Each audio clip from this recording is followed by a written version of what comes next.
এইখানে আমি সাজিয়ে বসেছি আজকে দুপুরের লাঞ্চের জন্য যা যা লাগবে সেই সব কিছু। প্রচণ্ড গরম পড়েছে, আর এই প্রচণ্ড গরম মানে পান্তা তো মাস্ট।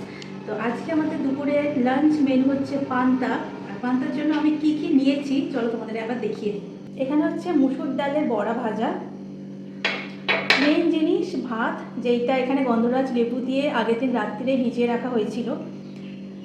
আলু ভাজা আছে, ছাতু মাখা, নুন পরিমাণ মতন, শুকনো লঙ্কা ভাজা, আর বেশ কিছু পেঁয়াজ কুচনো করে রেখেছি, যতটা লাগবে পরিমাণ মতন দেবো।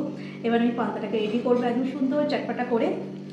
ঠান্ডা ঠান্ডা ভাত, সুন্দর করে ঠান্ডা ঠান্ডা ভাত, গরমের জন্য পেট মাথা সব একদম ঠান্ডা থাকবে।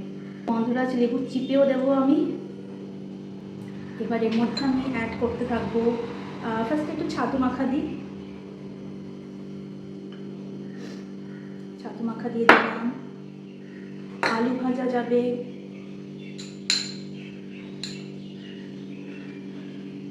আর এর মধ্যে যাবে কুচনো পেঁয়াজ, শুকনো লঙ্কাটা যে যেরকম ঝাল খেতে পছন্দ করো সেই অনুযায়ী দেবে। আমি আপাতত একটাই দিচ্ছি, আমার যদি একটু ঝাল ঝালই ভালো লাগে তাও আপাতত আমি একটাই দিচ্ছি। আর হচ্ছে এই মুসুর ডালের বড়া ভাজা, যেটা শুধু শুধু খেতে ভালো লাগে, আর সাথে এইটা পান্তার সাথে মিশিয়েও খেতে ভালো লাগে। এবার এটাকে সুন্দর করে আমি মাখবো। তোমরা কমেন্ট করে জানাও কারা কারা গরমে এরকম পান্তা খেতে পছন্দ করো, স্পেশালি এরকম সুন্দর করে মেখে।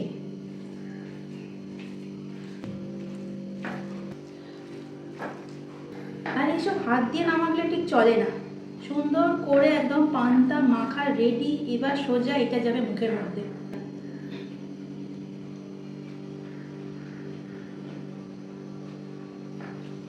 মুখ দিয়ে আমার কোনো কথা বেরোচ্ছে না, এতটা টেস্টি হয়েছে।